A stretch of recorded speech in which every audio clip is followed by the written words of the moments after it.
मौका मिला है। मैं मऊ जिले के, मऊ नगर के और यहाँ जो हमारे नगर के निकायों के जो हमारे प्रतिनिधि जो भी यहाँ खड़े हों, उन सबको मैं सावधान कर रहा हूँ कि आने वाले दिनों में हमारे नगर निकाय के चुनाव होंगे।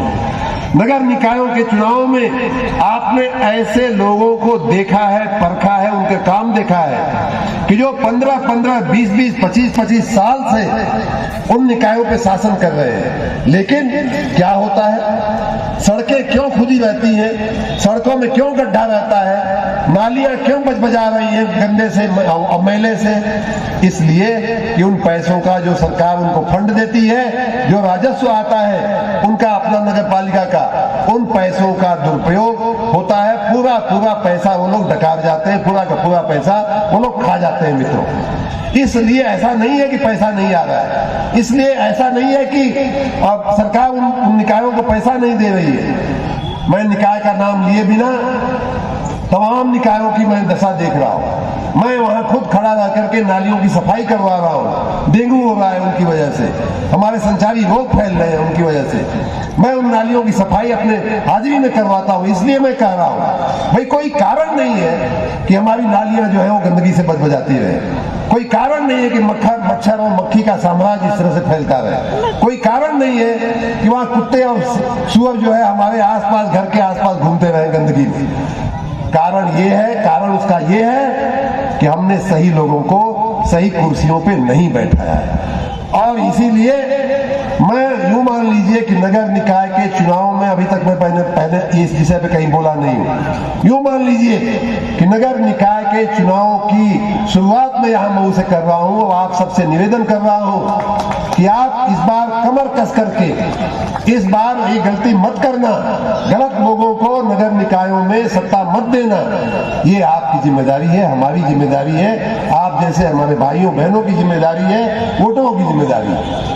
अगर आप गलत हाथों में सत्ता देंगे तो उसका परिणाम गलत आना ही आना है, आप कुछ भी नहीं कर सकते। इसलिए मैं चाहूंगा कि भारतीय जनता पार्टी की जो विकास की राह दिखाई है, हम सबको राह दिखाई है। और हम सब जो अभी मैं यहाँ आते आते सड़कों के डिवाइडर पे पौधे लगवाने का काम करके आ रहा हूँ। वृक्ष लगाने से हमें क्या मिलना है, AK शर्मा को क्या मिलना? अभी अध्यक्ष जी कह रहे थे कि भाई साहब ये वृक्ष बड़ा होगा, आज नगर की शोभा में, बड़ा गांव की शोभा में, सुंदरता में वृद्धि करेगा। हम आप उसको याद करेंगे, हमारी आने वाली पीढ़ियां उससे लाभान्वित होंगी।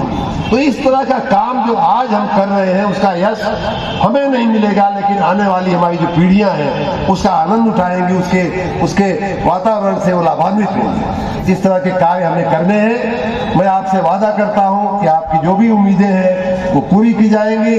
आपकी उम्मीदों से ज्यादा काम होगा। मैं तो ये कहता हूं, मैं अपने गांव के कल लोगों को बोल रहा था, हमारे गांव के कल मैं शाम को जैसे ही पहुंचा तो हमारे कुछ युवा साथी जिनके साथ में खेला करता था, वो लोग इकट्ठे हुए, हमसे भी युवा लोग इकट्ठे हुए और कहने लगे भैया कुछ काम और बाकी है, काफी काम आपने किया है, लेकिन आप कहें तो हम लोग उसकी लिस्ट बनाएं। हमने कहा बिल्कुल बनाओ। तो मेरे मुंह से एक बात निकल गई और वो बात मैं मऊ के लोगों को ही नहीं बल्कि मऊ के पूरे जिले के लोगों को मैं कह रहा हूं। इतना ही नहीं, मैं तो यूं कहूंगा कि पूर्वांचल के लोग भी यहाँ इकट्ठे हों तो मैं उनको भी कह रहा हूं कि आज हमारा पूर्वांचल थोड़ा पिछड़ा रह गया है, लेकिन आने वाले दिनों में हम लोगों के प्रयास से, माननीय योगी जी, माननीय मोदी जी के आशीर्वाद से, माननीय मोदी जी भी जब यहाँ इधर आए थे 2014 में, 2019 के चुनाव में, तो उन्होंने भी वो भी कह के गए थे कि हमें पूर्वांचल को एक विकसित क्षेत्र बनाना है। उसी मंशा से हम लोग काम कर रहे हैं, उसी दिशा में हम लोग काम कर रहे हैं कि इस पूर्वांचल को,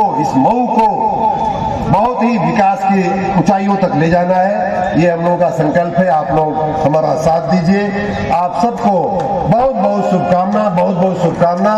हमारे साथ एक बार फिर बोलेंगे।